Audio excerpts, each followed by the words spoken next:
Hello everyone. I'm glad to see you on my channel. The story I'm going to tell you today is pure. It is true that all the bad things that happen in life happen for a reason. It is said that we can appreciate the good things, the things when they happen to us. I hope you enjoy this story. I wish you a pleasant viewing experience. The investigator's workday was over. But Edwin stayed late in his office, leafing through old cases and making notes in his notebook. He was not yet 30 years old, but for his seriousness and thoughtfulness, for his thorough approach to his work, the young man had been called strictly by his first name, almost from the very first days of his service. As long as Edwin could remember, he had always dreamed of going to work for the police. A keen sense of justice in some cases interfered with life, but also helped in life. For example, Edwin's friends were as honest and decent as he was. Tell me who your friend is. Everyone changed for the better around him, although some uncompromisingness made Edwin not very easy to communicate. In addition, the sudden disappearance of his mother, when the boy was barely 12 years old, had an impact on the choice of his future profession. Edwin got up from the table, stretched and did some physical exercises, toning his stiff muscles. Yes, he'd been a little late today, but he wasn't in a hurry to get home just yet. I should call my father. It's been a long time since we talked, Edwin thought. And anyway, what should he do there in the village alone? The man dialed a familiar number and smiled when he heard Gerard's panting voice. His father would never get used to being able to call back if he didn't have time to pick up the phone. So wherever he was when he heard the phone ringing, he ran headlong into the house, shouting from afar, "I'll run, now," as if at the other end of the wire could hear and wait. "Hello, Father? What are you doing?" Edwin imagined his father smiling. "It's good to hear from you. What else is there to do in this neck of the woods? I watched the news and went and fed the chickens. The porch has to be done tomorrow. The boards are almost rotted. And the village council chairman needs a visit. The other day at the store, the women said they were giving pensioners some kind of financial aid. Maybe I'll get some." "You should give up your village, Father. Sell the house and move to the city. Why stay alone? We'll buy an apartment here and live together. My salary is decent. It's enough for us. And you're old. If something happens, it's a problem to call an ambulance in your backwoods. It'd take a couple hours. What am I supposed to do in your town, Edwin?" Gerard said in a guilty voice. "You can walk out of the gate and you'll see a lot of people around you. You can have a word with your neighbor or play a game of dominoes with the men. You've had your day and you know all the news. What am I supposed to do in the city? Sit by the TV and wait for you? I'd die of homesickness. I'll miss the open spaces, the nature." As every time this dialogue ended with nothing, they did not come to any decision. Edwin warmly said goodbye and hung up the phone. Daddy, Daddy. How he misses his father. He even missed his village, his rural life. Yes, it's been a long time since he visited his father. He should go to his father's home sometime this weekend. Edwin sat down at his desk again and opened another file. He was in his third year as an investigator. He spent all his free time studying missing persons cases, carefully reading and rereading the information obtained in the course of search activities. He wrote out the most important and useful things in his notebook. One of the main reasons that pushed Edwin to choose law enforcement was the disappearance of his mother. He hoped that by becoming an investigator, he would be able to find at least some traces, at least some information about his mother, ideally even find her. If she was still alive, his fingers involuntarily reached for the birthmark on his wrist. It was always like that when Edwin thought of Karen, his mother. He vividly remembered how his mother had stroked his heart, shaped birthmark and pointed to her own, which was exactly the same as her son's, and said, "You see, Edwin, on my hand is the imprint of your heart, and on yours is mine. You and I are God, Mark." Edwin looking through accident reports and descriptions of crime victims in the years after Karen went missing, searched with some fear for special markings, dreading to read about the birthmark on her wrist. But thank God, no such information had yet been encountered. So he did not lose hope that one day he would find his mother. There was a demanding knock on the office door. "Come in, Leslie," Edwin answered loudly. He recognized from the knock Leslie, the chief's secretary. A young, very attractive girl entered. "You're up late again, Edwin? Should I make some coffee?" "Thank you, Leslie. It would be wonderful to have coffee now." Edwin smiled when he saw how happy the girl was to be able to talk to him. She confidently brewed the coffee, took out some scones from the bag she had brought, and invited him in. "Help yourself, Edwin. I baked them myself." They sat down on the sofa, and Edwin sipped the aromatic coffee with pleasure. "Why don't you go home?" asked the young man. "Your fiancé must be waiting for you." "No way," Leslie waved her hand. "Are they fiancés? Young, green, no prospects, only entertainment on their minds?" Edwin laughed. "You're talking like an experienced 40-year-old woman.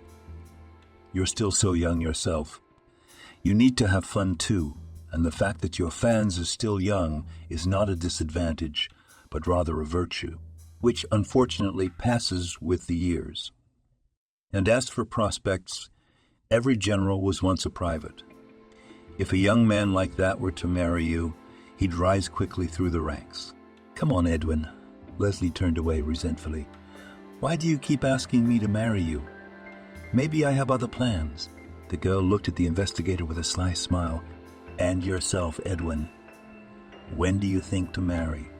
Always alone day and night at work. You'll remain a pauper, your eating dry.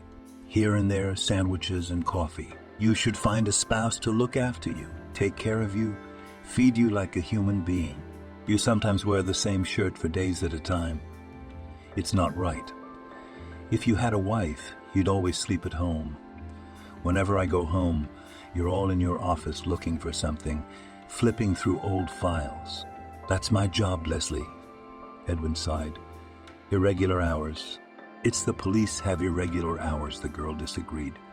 "And the investigator is his own boss. In case of emergency, you'll be called from home. And you even sleep in your office sometimes. What can I do, Leslie? It's my choice." Edwin had long ago noticed the undisguised interest of the boss's secretary in his person. Leslie immediately paid attention to him, even when he, a young graduate of law school, got a job in the investigative committee. At first as an intern, but soon the management, noticing a talented intern who helped solve several cases, transferred him to the position of investigator, and since then has repeatedly noted and encouraged the guy. Once, early in his career, he accidentally overheard his secretary talking on the phone. "Brianna, I have such great news," excitedly said Leslie, invisible interlocutor. "We have a new investigator, young, handsome, not married. He doesn't seem to have a girlfriend. My chief said about him, young and early, he'll go far. And you know very well my boss is never wrong." After listening to the unknown Brianna, Leslie replied, slightly lowering her voice, "I'll think of something. I'm an interesting girl in every sense. A little persistence and straight to the registry office. You won't believe how old he is, but everyone treats him with respect by his first name and middle name. I don't think anyone would ever think of calling him Edwin. Just Edwin." Then Edwin only smiled. It was nice to hear such an opinion about himself from a pretty young secretary, whom almost all police youth run after. But Edwin did not take the inadvertently overheard confession seriously, and in vain. Since then, a long siege had begun. Edwin did not want to offend the girl. He liked her, but no more. He had no special feelings for Leslie. He'd seen her and lost his head. It never happened, but the siege had been going on for 3 years. And the girl was not going to give up her plans. She persistently and systematically continued her flirtations. "Can you take me home, Edwin?" He heard Leslie's voice. "It's getting late. The buses don't run very often. I'm afraid to take a cab alone." and I live in the middle of nowhere." Edwin realized that Leslie was asking him to come over, but he didn't let on. "Sorry, Leslie, I've got a lot of work to do. I won't be going home for a while. I might have to spend the night. Why don't you ask one of the guys? They'll drive you home in a squad car, with lights and music." "All right," Leslie pressed her lips together resentfully. "I'll get home on my own. I'm not a little girl." "Goodbye, Edwin." The girl went out unhappily, and the young investigator plunged back into the study of old unsolved cases. It was well past midnight when Edwin closed the last folder for today and rubbed his eyes tiredly. Again, all wasted. Again, not a single thread, not a single clue, not a single clue, not a single hint as to where to find his mother. Edwin closed his eyes, and in his memory again vividly, as if it was only yesterday, resurfaced that day. He had just turned 12 years old. The school year was over, and the long-awaited summer vacation had arrived. In the summer, in the village Grace. Half a day the boys and girls spent on the river, swimming and floundering in the water. They jumped from the bungee, dived from the shore, had fun. And then, a little frozen, we made a fire on the shore and baked the potatoes we had brought with us, right in the ashes, and ate them burning and smearing soot on their faces. It was inexpressibly fun. Then they sat on the shore, talking lazily and sharing local village gossip. Edwin remembered how that day Diana, the daughter of the village's first gossiper, Mama Whitney, squinted slyly and said, "Oh, what do I know? I heard my mother talking to the neighbors yesterday." "And what did she say? Tell me. Don't keep me waiting," the boys asked. "Edwin, don't be offended," said Diana. "It's about your mother." "Just tell me what she said," the boy said. "Mama said that your mother, Aunt Karen, was completely fooled by the visiting foreman. She said she'd forgotten about her family and that she'd lost her conscience." "That's not true." Edwin jumped up. "Your mom's lying. Everyone knows she's a gossip and spreads it around the village." "My mom's not like that." "Well, I'm selling her for what I bought her for." Diana took offense. The grandmother said the same thing.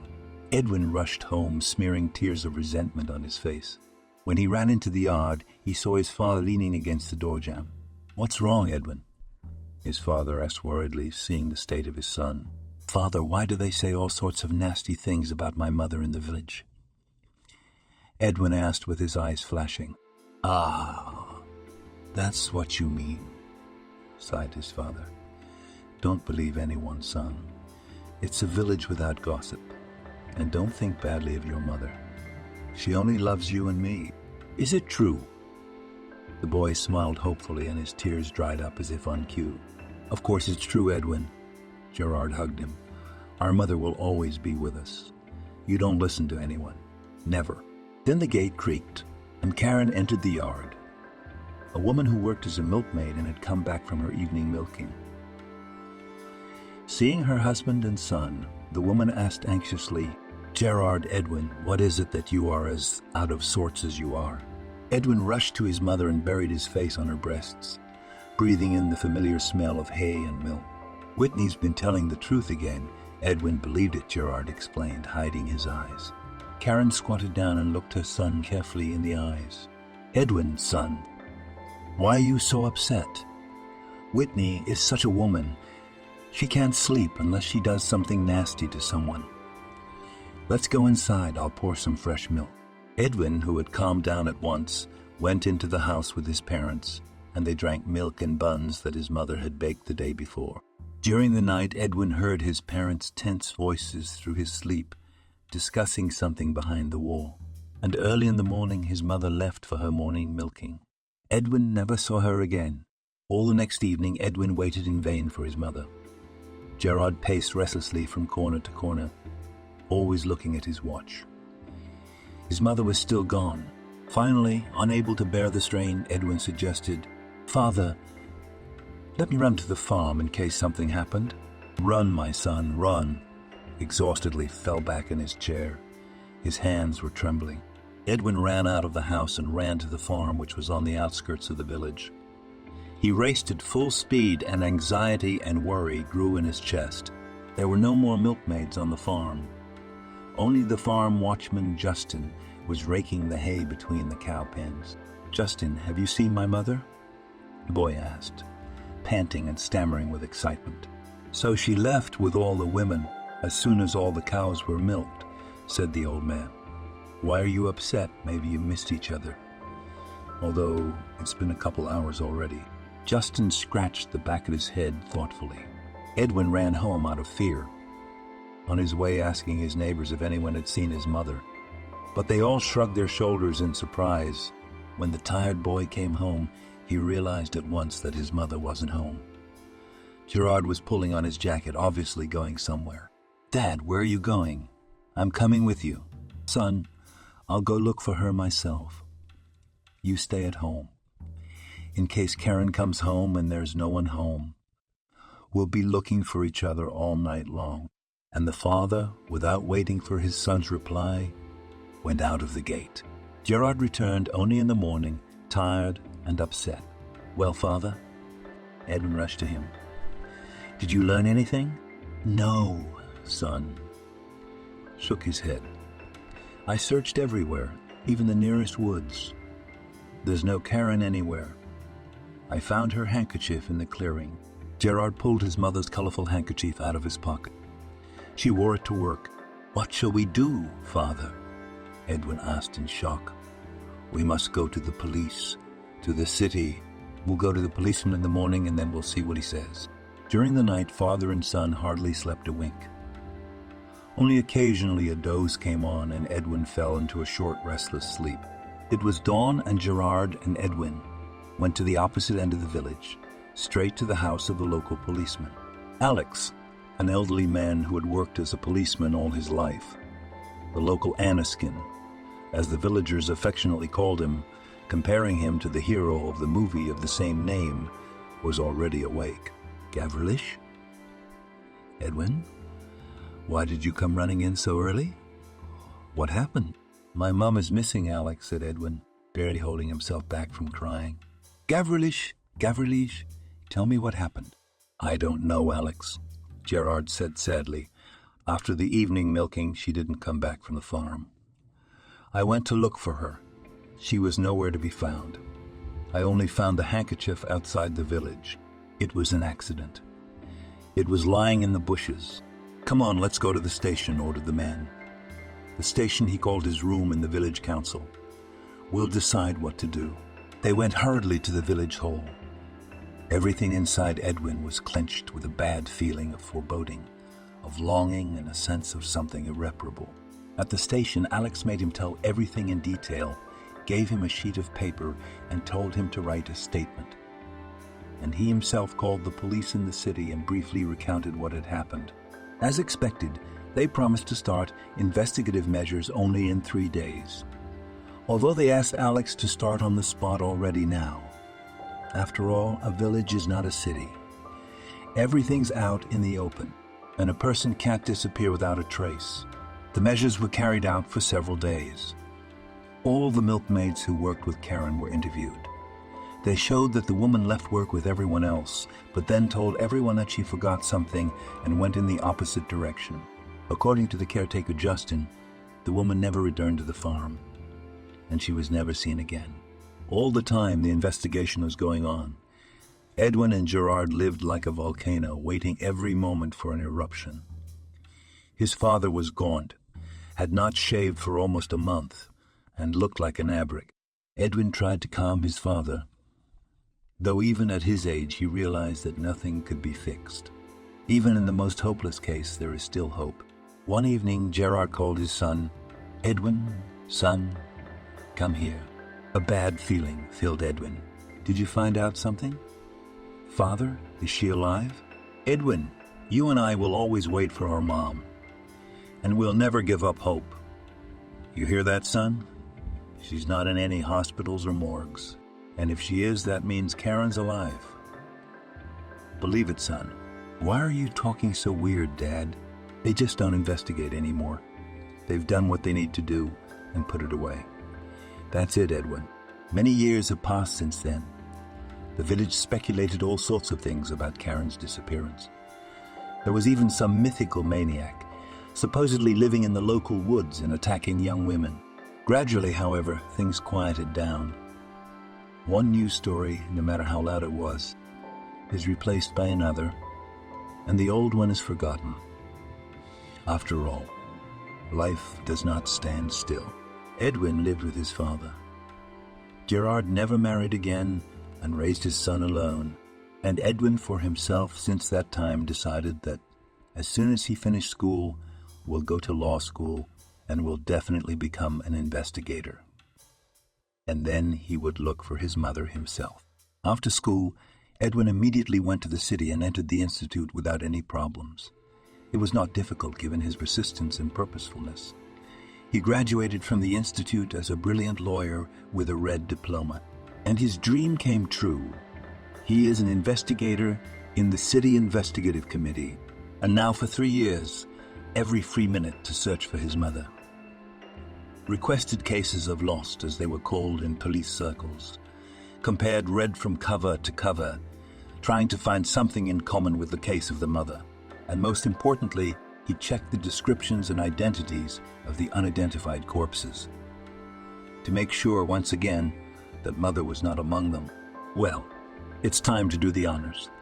I've got to catch a couple hours of sleep, and in the morning again work. Incidents and crimes, serious and not so serious, but not so serious, but not so serious, but nevertheless the head should be rested. Edwin was still considering whether he should go to his rented apartment or stay the night in his office, when suddenly the landline phone rang. It's me. He picked up the receiver. Edwin, this is the duty officer of the department. Could you please come down? We have an unusual incident here. I'm coming, the man said, and hurried out the door. It was fortunate that the investigation committee was located in the police headquarters. In case of an emergency, there was no need to rush from one end of the city to the other. Going down to the first floor, Edwin saw an interesting picture. At the window of the duty officer stood 2 uncertain-looking women, obviously of no fixed abode. In the hands of one of them was a large bag, from which something was squeaking and swarming. What's going on? Edwin came to the window. These people claimed to have found a baby in a garbage dump. What? The man couldn't believe his ears. Call an ambulance immediately, he ordered, and took the bag from the woman's hand. The 2 homeless women moved to the wall and sat down on the bench. And Edwin unzipped the bag and really saw the infant. The baby was in a diaper, but by the look of it was completely unharmed. It was not even crying, but was looking at him with huge, clear eyes and babbling in a language only he could understand. My God, what a baby, exhaled the investigator. What happened to you, baby? What heartless mother abandoned you in such a cruel way? At that moment, an ambulance arrived, and the doctor immediately examined the infant. At first glance, there were no injuries to the baby, but the baby was taken to the hospital for further examination. Now we can start questioning the women who brought the find to the police station. Except that the women taking advantage of the commotion disappeared somewhere. Where are the homeless women? Edwin asked the officer on duty. The young lieutenant on duty almost swore I got distracted, and they're gone. Congratulations, Lieutenant, Edwin grumbled. Not only do we have to look for a deadbeat mom, but we've lost our witnesses. Did you even take any statements? Or at least question them? What did they say? Well, they said they went around our neighborhood checking the garbage cans for food or anything useful. Looking for food, Edwin mocked. Speak normal language. Sorry, Edwin, the lieutenant blushed. We were looking for food or clothes. And we came across this bag.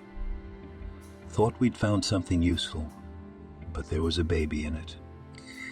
They freaked out. They don't have a cell phone. They brought it here. Did you get any data? What kind of data do they have? They're homeless. Lieutenant, Edwin got mad. I'm going to reprimand you for inconsistency. What do you mean, homeless? Do you have any information? Do you remember if they addressed each other by name or nickname? Did you notice any distinguishing marks? Think, Lieutenant, get your good name back. The young officer on duty blushed with tension. He closed his eyes, trying to remember every minute. Edwin didn't push him. He knew not to interfere. Let him remember. At last, the lieutenant spoke excitedly. I remembered, Edwin. Honestly, I remembered. Speak quickly or write it down at once before you forget it again. One of them, who held the bag, addressed her friend Veronica. The other called her Irene. And the Veronica one has a birthmark on her wrist. It looks like a small heart. Edwin suddenly felt the ground go away from under his feet. His head rumbled, and he asked again with dry lips, "What did you say?" "A birthmark on his wrist? In the shape of a heart? Like this?" He nervously unbuttoned his shirt sleeve and showed his birthmark. The stunned lieutenant nodded confusedly. "Yes, almost like that. What is the meaning of all this, Edwin? Do you know this woman? Is she a relative of yours?" "That's my mother, Lieutenant." Edwin, in the greatest excitement, ran out of the police headquarters and scurried through the surrounding streets, trying to find those women. But it was all in vain. They had vanished into thin air. Edwin returned to the station after several hours of pointless searching. Utterly shattered and depressed, he, silently trying not to look at the duty officer, went up to his office and collapsed exhaustedly on the sofa. "What an idiot I am," thought Edwin, cursing himself with the last words, and also scolding the lieutenant. "I acted like a rookie. He made nice with the kid and didn't take care of the witnesses. Is that homeless woman really my mom? There's no such thing as coincidence. Then why Veronica and not Karen? Just questions, only now I know exactly who to look for. I don't have to run around the streets like an idiot. I'm gonna send the precincts out to look for these women. Make sketches and see if anyone recognizes them. It's a big city, of course. But there's no such thing as one of the questioned. Of the informants will not say anything. After all, it is necessary to go through the shelters for the homeless, the places where the homeless live. There's a whole system of investigative actions. And I, like also smart and educated, and gave in to emotion and rushed haphazardly wandered around the city. What a fool. It was like a dream come true. There was no sleep left in either eye. Edwin got up, went to the bathroom, and rinsed his face in the sink. He looked at himself in the mirror and said, "The matter has moved on. Congratulations, Edwin. The ice is broken, gentlemen of the jury." When Leslie looked into the investigator's office in the morning, she was surprised at how much the man had changed overnight. He was alert, cheerful, and determined. "Edwin, you look so happy. What happened?" "I heard they found the baby in the trash last night." "Yes, Leslie, they did," the hospital called. "The baby's fine. He's perfectly healthy. Why are you so happy?" "I don't understand." "Oh, Leslie," smiled Edwin. "It's a boy. And he's alive. He will live. Do you want to come with me to the hospital? Check on the foundling. We'll pick up the bag and diaper he was found in." "Sure, I'll do it now," readily agreed Leslie. "I'll just ask the chief to leave."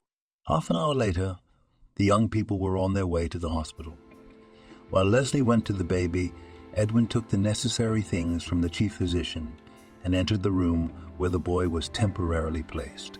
As he entered, he stopped in amazement. Leslie was standing at the window, gently holding the baby in her arms and saying affectionately, "How tiny you are, how sweet. Don't be afraid, baby. Don't be afraid of anything. You are now in safe hands and nothing terrible will happen to you anymore." An episode with a foundling from the legendary movie, The Place of Meeting Cannot Be Changed, came to mind. He even for a moment imagined himself Sharapov, who returned from a combat mission. How good Leslie was with a baby in her arms. And why had he never noticed before that Leslie was so beautiful? And how easy it was to imagine her as a mother. It was as if he were seeing her for the first time. Edwin shook his head, driving away the unexpected thoughts, and approached the girl. "Well, have you met her?" Leslie turned her radiant face to him and spoke trustingly. "Edwin, how beautiful he is. Where to put him now?" "I don't know. Probably an orphanage." and then someone will adopt him. Suddenly, Leslie held the boy to her and turned away. I don't want to. I don't want to leave him. Edwin, what's happening to me? It's like I found my child. Calm down, Leslie. Edwin was embarrassed. It'll pass. You and I will visit him. You're still very young. You'll have lots of children of your own. What a fool you are, Edwin. And also an investigator. Leslie flared up. How will it pass? If I have already felt with all my heart love for this baby, what's that got to do with my babies? And anyway, I'm 25 years old. I'm ready for motherhood. I feel it on the inside, and I want this baby. All right. Give me the boy and let's go to work. They're not going to give you the baby anyway. At least not right away. They're not married. And they're going to choose a complete family. There's a lot of delays. Leslie and Edwin returned to the investigating committee. All the way they were silent, immersed in their own thoughts. At the office, Edwin suggested, "Why don't we have some coffee?" "No, thank you, Edwin." Unexpectedly, coldly refused Leslie. "I'm waiting for the chief. I have to work." Edwin shrugged his shoulders, entered the office, and began his work. First of all, he called all the district officers, informed them that he had sent out the sightings and information about the 2 homeless women, and told them to start searching immediately. Then Edwin decided that he had no right to hide such important information from his father, and dialed his number. "Father, hello," he said into the phone when he heard his native voice. "I really need you to drop everything and immediately come to me in the city. If you get ready right now, you'll catch the bus. I'll meet you at the station." "Edwin, is something the matter?" Gerard asked anxiously. "Are you not ill?" "It's all right, Father," Edwin said soothingly. "But I need you here. I'll explain everything when you get here. Hurry up, Dad." After that, Edwin finished the main business and asked his boss for a couple of days off, explaining it was a personal problem, so to speak, for family reasons. A couple hours later, he was already at the train station to meet his father. Gerard was in his own repertoire. As was always the case when an older man went into town to see his son, he was laden with bags and bags of stuff. They arrived at Edwin's rented apartment, and Gerard began to pull out of his many bags salted lard, jars of pickled mushrooms, sauerkraut, pickles, and tomatoes, and of course a few dozen fresh eggs from his chickens. "Well, Father, where did you bring so much?" Edwin laughed. "Do you think I'm starving here?" "I know how you eat here," grumbled his father. "You eat all kinds of chemicals. You drink coffee all the time. I brought my own liqueur, homemade, and my own products, clean and fresh, from the village, all vitamins. Come on, sit down. I'll set the table." Gerard, with jokes and jokes, sliced delicious, with veins. Lard. He poured small pickled opiates on a plate, seasoned them with oil, vinegar, and onion rings. He put out sauerkraut that smelled of spicy horseradish and boiled potatoes, also seasoning them with the aromatic oil from their village creamery. Edwin, though he was not hungry, looked at these appetizing dishes and wanted to eat. "Well, that's right," he thought. "We'll talk over the meal." "What's the matter with you?" At last my father asked, pouring thick, fragrant liquor into glasses. Edwin drank the liquor and looked straight into Gerard's eyes. "I think I found my mother." His father choked on his liquor and coughed. Edwin tapped him on the back. "Hush, Father, you don't worry so much. Nothing is clear yet." Father sternly ordered, "Tell me." "You see, Father, a very strange thing happened tonight." And Edwin told his father everything in detail, without omitting the slightest detail. Gerard was silent for a long time. Finally, he looked up at his son. "I knew this would happen someday." "I don't understand, Dad," Edwin stammered. "What does that mean?" "You knew Mom was alive." "For how long?" "Maybe you always knew where Mom was, and you just didn't tell me." "How could you, Father?" "No, Edwin, it's not like that," Father smiled sadly. "I didn't know at first either. I was worried too. I was afraid Karen was in trouble. But a year later, a letter came. You can read it for yourself if you want. I always carry it in my wallet. My father took his wallet out of his pocket and took out a greasy piece of paper. It was evident that the man had often reread it. Edwin excitedly took the piece of paper and saw the lines written in his mother's childish handwriting. Dear Gerard, I am writing to you only now because I was afraid to confess my sin before. But my feelings were stronger than I was. I couldn't fight it. I curse myself with the last words. I roar like a beluga at night. I miss Edwin. I miss my former calm and happy life. But my conscience won't let me go back. I chose love so abruptly and unexpectedly, covered me with a head and left my closest to me son and husband. But God has already punished me. My chosen one turned out to be a cruel and rude man. And my heart feels that this will not end well. I don't know how long I have to live. I don't think much, but just know one thing. For the rest of my life, I'm going to regret what I did. And every minute, every breath I take, I'll remember that I was once a happy mother and wife. Don't let it go to your head. Karen. The lines sprawled before Edwin's eyes, traitorously filled with tears. He dropped the letter and covered his face with his palms. How could it be, Father? Why didn't you tell me? All this time I was only afraid of one thing, that my mother was dead. In every line of the letter there is such pain, such shame and such anguish that I should have looked for her long ago, to save her. But where to look, my son? My father grinned bitterly. There was no return address, not even a postmark. Maybe she passed it on with someone. And you've been through so much since Karen disappeared. I didn't dare to worry you again. You were just starting to calm down. I'm sorry, son. Edwin shook himself and looked at his father again. All right, Father. This matter is closed. Now all we have to do is search and wait. Now at least, I'm pretty sure it was Mom. Her birthmark. But for some reason, her friend called her Vera. The next day, Edwin went to work, even though he'd only used one day off. But sitting at home in the dark was unbearable. Here at least, he was in the thick of things, could distract himself. Strangely enough, Leslie hadn't looked in on him once today. It wasn't like the girl. Suddenly, Edwin realized that he missed Leslie, that he missed her care, her flirtations. He decided to go to the reception area to see the supervisor and find out how the girl was doing. To Edwin's surprise, Leslie was not there.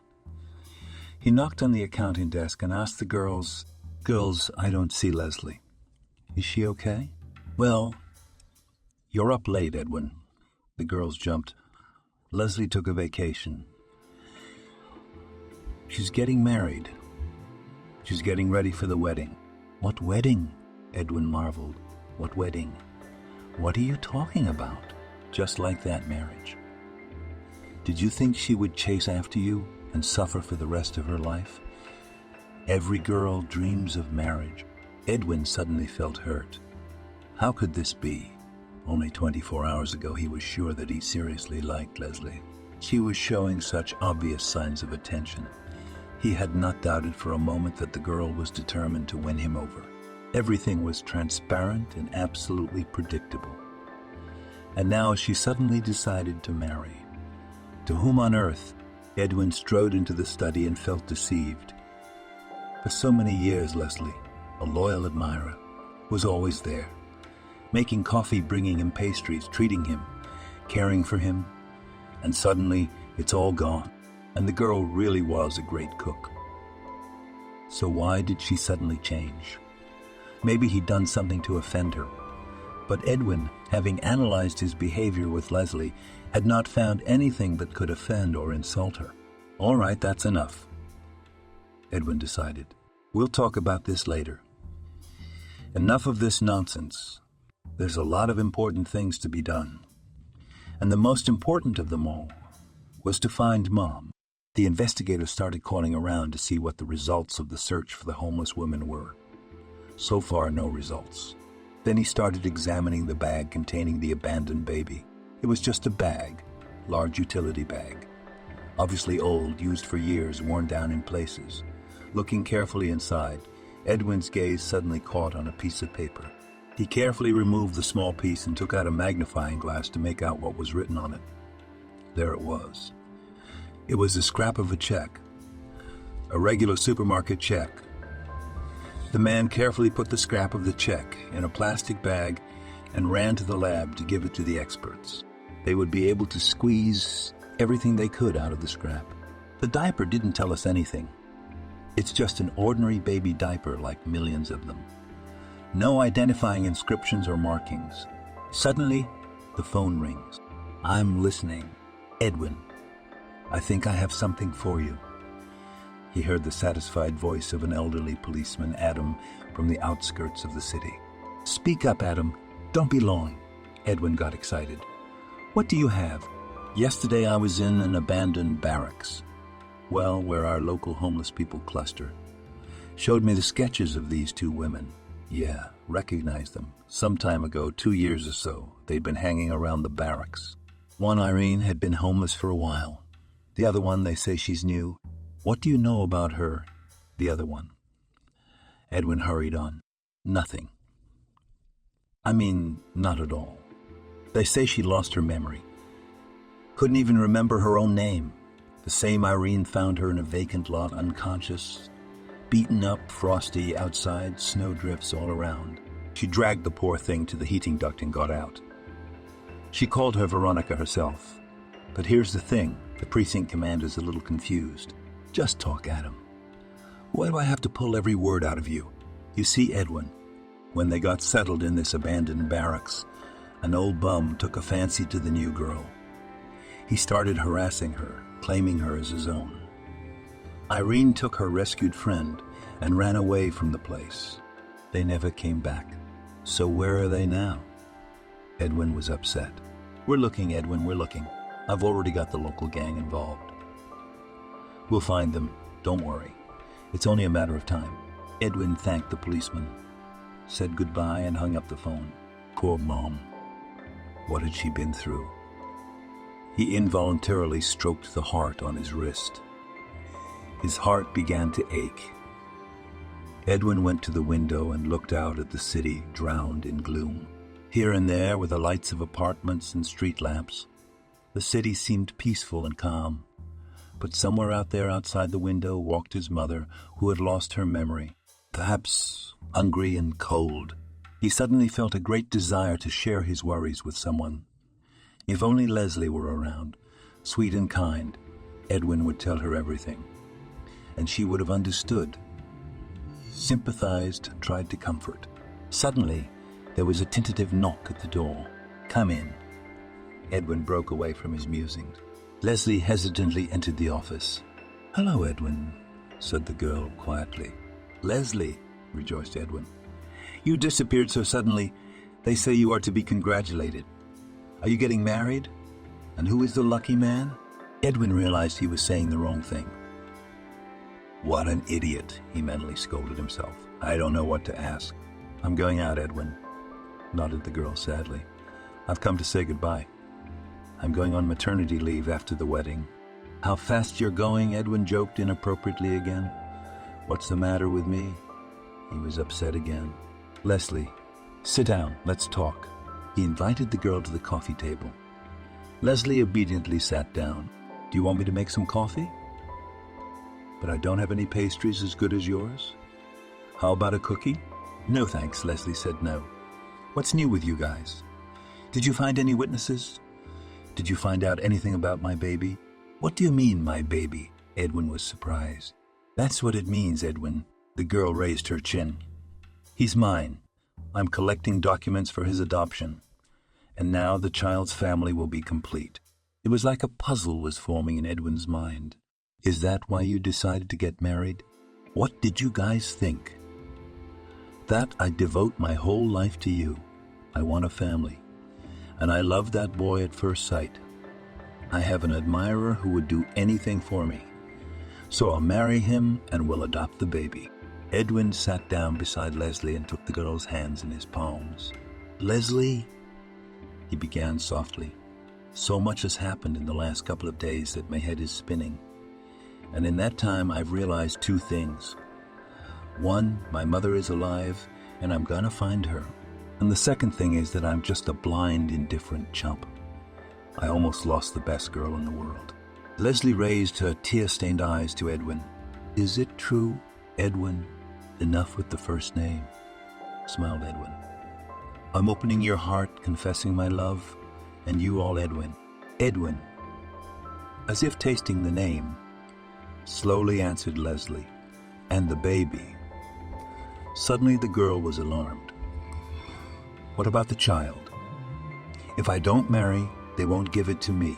Her eyes filled with tears again. Let's not be in a hurry, Leslie, hugged the girl Edwin. Do not worry. We will solve problems as they come. You know what I'm like. It means a lot to me to take such a big step. All right? All right. And now I'm inviting you to the village dinner. My father's come and brought me so many delicious things that now, as an honest man, I'm obliged to treat you. I'm not the only one who has to treat myself at your expense, the man joked. They left the police building and walked slowly toward the house in which Edwin lived. Along the way, he told Leslie as much as he could about his childhood, how his mom had disappeared, how they had lived all those years with his dad, and why he decided to become an investigator. And I've been looking for my mom all these years. I've been systematically organizing my information, all to no avail. And then suddenly, as they say, without a declaration of war, she appeared in the department, and on my watch. As divine providence pushed, the girl nodded understandingly. And you missed one thing. Really? Said Edwin, surprised. What did I miss? The fact that you almost found your mother only because of the baby that those women found and brought to the police. That's right, laughed Edwin. I owe that to the baby. When they entered the apartment, Edwin's father was already meeting them at the door, glancing anxiously at his watch. Oh, son, are we having company? Gerard smiled. Yes, father, meet Leslie. Leslie introduced Edwin, and this is my father, Gerard. Come in, Leslie. Gerard fussed. I'll set the table. Nature's bounty, so to speak. My father ran into the kitchen and hurriedly began to set out the treats, saying, What a joy! How long I had hoped Edwin would start a family.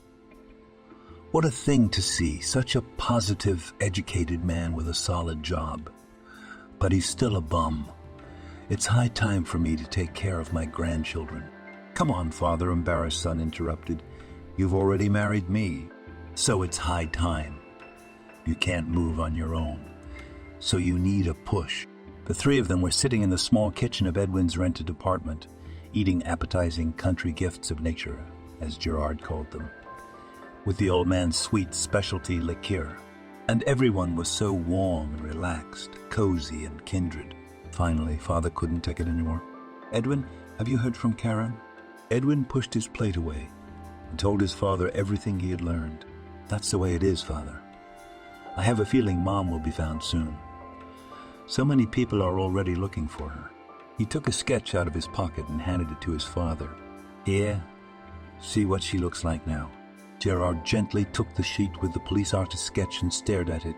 Karen has gotten older. I'm not getting any younger either, my poor girl. What a lot she's been through. It's all right. Just find her as soon as you can, son.